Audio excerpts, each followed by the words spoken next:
Hi you guys, it's April with Hair 101 and I'm here for another fun video to formulate, and you guys sent me some pictures, so thank you so much for sending in pictures if you did, and let's get started.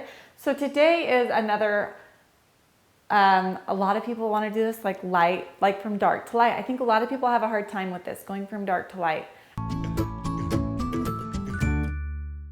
So I can see why people have a hard time going from dark to light, because it always pulls like really brassy and orange and it's a pain in the butt to get rid of. So let's just go over what I would do to get from these pictures. So I'm going to show them to you really fast. It's basically like a really dark level 2 or 3 brown. I'm going to say 3.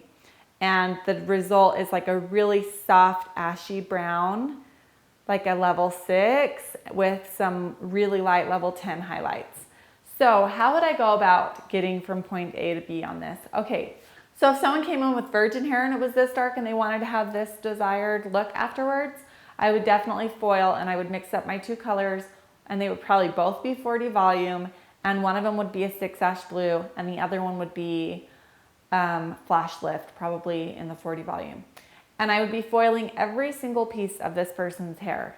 That's a lot of work, or at least doing a paint between, but I would probably be foiling it, because even with the color and 40 volume, the foil helps keep that heat in and it helps it process a little bit lighter and faster. So with that said, my technique would be, I would probably like slice every 3rd foil and heavy weave the rest of them, with every once in a while doing a slice of the brown. And I would probably start in the back of the head in the mohawk section and just work all the way up to the front and then do the sides last. For me, or you could even start, you know what, I would probably actually start this one in the front. It depended on their hair. If it was really healthy and they didn't have like a ton of thin hairs up the front, I might start in the front, but those hairs around the face tend to be a little bit more fine and easy to break off. So that's why I say start in the back. But if it was thick, dark hair that you didn't feel that was very susceptible to breaking, I might start in the front, just because it would get a little bit lighter, because it would be on the longest up here. But with that said, also, you go back around and you'd say, well, start in the back, because if it takes you a really long time to foil and you foil up the whole mohawk section, like start with the back and do all of the back to like behind the ears here, and then you keep doing the mohawk, that would be the best situation if you're really slow at foiling, because then if that was done processing but you weren't done foiling, you could lean that client back in the chair, wash out just that section of hair, dry it off with a towel and wrap it, and then sit them back up and finish foiling, and then let the top process for the 45 whatever minutes. But with my experience and hair this dark, the longer the better. I mean, within reason, obviously. So I haven't really had to do that where I rinse it off. So yeah, I would work as quick as I can, and I would get that lightener and that color on their hair as quick as I possibly could. So yeah, my pattern, just by looking at this picture, it looks like it's pretty brown, like a dark blonde brown. Like a level 6 is still considered dark blonde, but you could even go up to a 7 ash blue if you had that in your color line. I know the Color Gels does, and so you could use like the Color Gels in 7 ash blue with 40 volume and a 40 volume flash lift. And I would probably slice a brown, then I would do one slice that was chunks about 1/4 of an inch, blonde and brown on that next one, and then a small slice of the blonde, and then another large chunk of the brown. And that would be my pattern that I kind of stick with, maybe doing a few extra lightener pieces around the face. Now for the artificial application, once again, you would have to remove that pigment first and then go back in and do all this. So it's really considered a color correction, and you have to be able to educate your clients to that, because it's 2 processes. It's going to take you between 4 and 6, maybe 7 hours, depending on how much hair and how long it is. It's going to take a long time, and so you need to make sure that you're charging that. If you have to charge per hour, $60 an hour, whatever you decide, like, let them know that you're not going to be working slow. It just takes a long time, and it's probably going to take you like 5 or 6 hours. So you can kind of give them a ballpark of how much you think it's going to cost. But with this, if it was artificial color and they wanted to go that dramatic, that drastic of a change with artificial color, I would definitely be using something like Olaplex, or make sure that they know that they might have to come back a couple times to actually get it to that desired level, because your hair can only take so much in one day. And if you have the time to kind of like build that hair back up with a good deep conditioner, if you do like a cat treatment, the Redken cat treatments are awesome. I mean, there's things you could do, or the Olaplex, that where you could like make sure that hair is conditioned and in good condition. But yeah, it's good to let them know that it's possible that it won't be quite as light as they want this time, and they'll have to come back one more time and get it lightened again.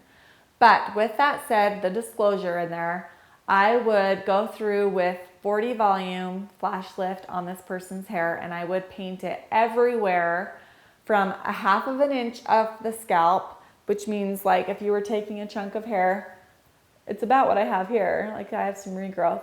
I would be painting it from a 1/2 inch away from the scalp all the way down, nice and thick throughout the whole head. And I would be putting cotton in between. And I have a video that I can link right here of an all over platinum that I did. It would be the same technique, but it obviously wouldn't be going platinum. It'd be going like bright orange. So I would go through and lighten the whole entire head like that.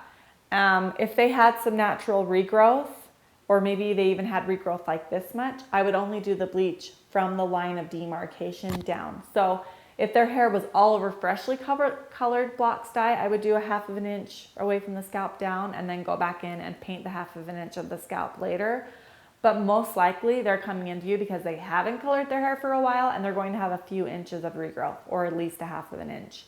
So you're going to make sure that you're going from the line of demarcation all the way down and lightening all that out to probably a bright orange or a light orange or even a yellow stage. So try to get in between there, like the yellow or the orange stage. Orange would be great because you're going to go back in and color anyway. So if you got it to that light orange stage and then you rinsed them, dried their hair, they're going to look like a clown. Just prepare them for it. Be like, this is what we want. Don't freak out. You're not going to look like a clown when we're done. So just tell them that.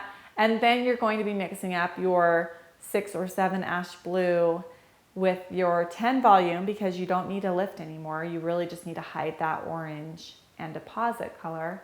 And then you could also use like a 10 volume bleach to get the really light pieces. So this would be bleaching the hair twice, which is not very smart, but if the hair is in good condition, you can do it. So make sure you're doing a little strand test and even checking the hair while it's processing to make sure it's not getting bubble gummy and stretching and breaking. If it is, you have to rinse and just tone and send them out the door and say, let's do some treatments, and you can come back and we can try again another time. But most likely you'd be able to get it. You just need to put like a mild lightener on. So you would do that same pattern I said before, where you would do the slice of the brown, like the 7 ash blue with the 10 volume, slice that on there, do one weave in between, and then the next one like a really small baby slice of the blonde, and then a thicker chunk of the brown on top, and do that pattern throughout the head, and you should be great. You could even mix it up a little bit on this application and balayage some of the end pieces around the face to lighten it up just a little bit more around the face, but you would do that in the foil. You would have the brown section, you would paint the brown where you want it, and then you would go in with the light and kind of just like hand paint in some highlights just on the ends that run into that, the 7 ash blue. So with that said, you can kind of create and paint however you want in this, but I would definitely use foils for this specific one. And I hope that helps you guys. Happy formulating, you guys. I hope that you are enjoying these videos because I'm loving making them, and keep sending me pictures on Instagram or even emailing me. My contact information is below, and you can send me a picture of what the client's hair is and what they want, and I can try my best to walk you through formulations for virgin or box colored hair. I hope that helped you guys. We'll see you guys next time. Bye.